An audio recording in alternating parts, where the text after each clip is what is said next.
Jan ydw i, a croeso i fy gweithdy. Dwi'n florist a dwi'n really mwynhau just gwrando i sut mae Duw yn siarad i fi trwy blodau, a dwi jyst eisiau rannu hwn efo chi heddiw. So dwi jyst mynd i wneud rhywbeth i esbonio sut mae Pasg, dwi'n teimlo Pasg blwyddyn yma. So, dwi wedi gwneud tipyn bach o gwaith yn paratoi yn barod. So mae gen i fi y palmwydd yma jyst i atgoffa am di Sul diwetha, Sul y blodau. A dwi jyst yn mynd i dechrau gweithio. So, y blodyn cyntaf dwi efo ydy yr tulips yma. So mae tulips coch yn golygu cariad dwfn, fel cariad fysa rhieni yn cael am plant nhw. Ac rhai melyn yn golygu llawenydd, so dwi just efo'r mix o'r ddau yma.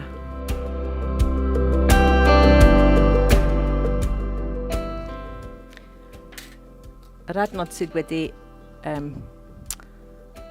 dod i meddwl fi ydy Hebreaid 12, 1 i 2, sy'n siarad am oedd Iesu yn mynd ar y croes yn gwybod am y llawenydd oedd i dod.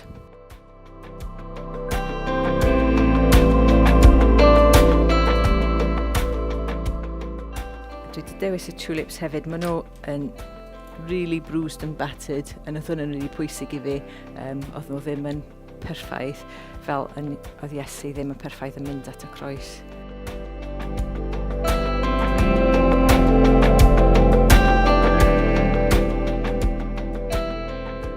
Dewis y rhif 7 efo hein, so oedd dim ond 5 twll fel bai oedd Iesu efo. O'n eisiau'r rhif 7 oherwydd mae'n golygu it is complete, completeness o beth y croes yn neud. Blodyn nesaf dwi efo, so mae solid deigo.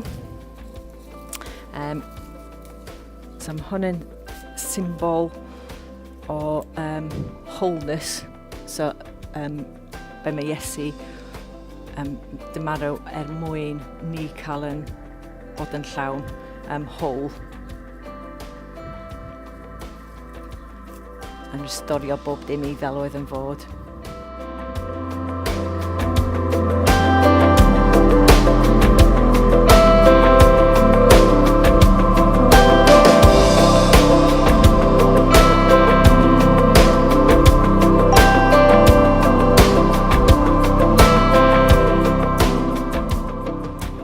Mae gen i fi rosod melyn. So mae rosod melyn yn golygu tipyn o pethau, ond y peth o'n eisiau i bod heddiw ydy jealousy. Faint mae Duw yn caru ni, mae'n caru ni gymaint. Mae isio ni. Dim jealous amdano ni, ond jealous am ni.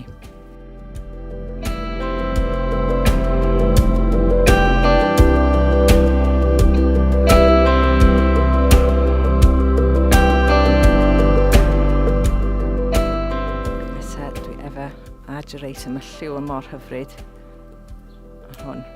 A mae enw ar agerator yn golygu really anodd i gwybod beth i oed fo.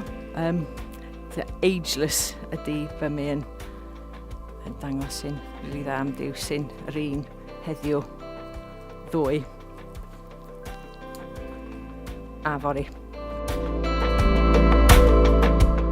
Wedyn, mae gen i fi iris. So mae iris yn golygu gymaint, really. Mae enw iris yn golygu enfys, sy'n just y promis mae Duw efo am bob un yn ni. Hefyd mae'n symbol o galaru ag royalty hefyd, bod yn brenin. So dwi jyst eisiau rhoi un ar y top yma, just fel y arwydd oedd ar y top brenin o y ddewon.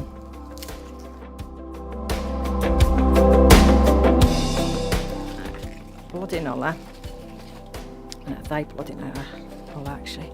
So, a tulips gwyn yn blodyn sy'n dangos sancteiddrwydd a rhywbeth sy'n glân. Yn Hebreaid, o'n i'n newydd sôn am, mae'n sôn am yr cloud of witnesses. So, oedd Iesu ar pryd oedd ar croes, oedd ddim efo llawer o witnesses oedd ar ochr fo fel petai, oedd na dal yn y cwmwl y pobl yn y nefoedd yn gwatsio. So oedd eisiau just cael nhw mewn. Ac hefyd i dangos faint o ffical oedd y pobl, fel yr un pobl oedd yn llechio y palmwydd yn y dechrau wythnos yn dal yn fyny yn jirio.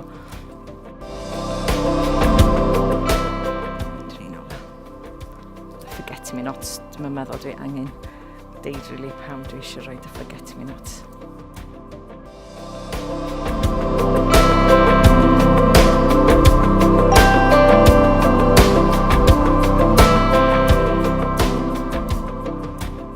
Fel ydych chi fedru weld, mae llanast yn bildio i fyny yma a mae'n debyg iawn yn bywyd.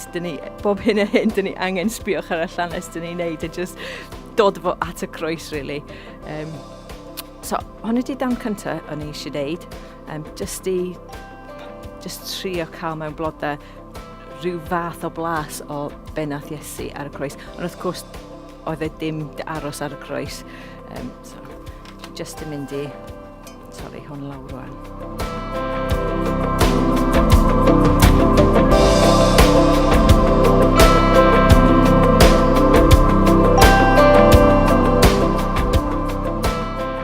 Yn yr ail dan o Hebreaid, mae'n deud rwan, mae Iesu yn eistedd wrth ymyl Duw.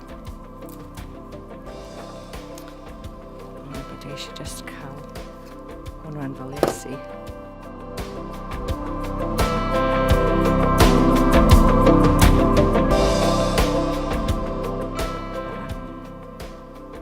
Ond dwi just eisiau dod hwn mewn hefyd. Oedd Iesu yn deud, os oedd ti wedi weld fo, oedd ti wedi weld y dad hefyd. Ie, dyna fo.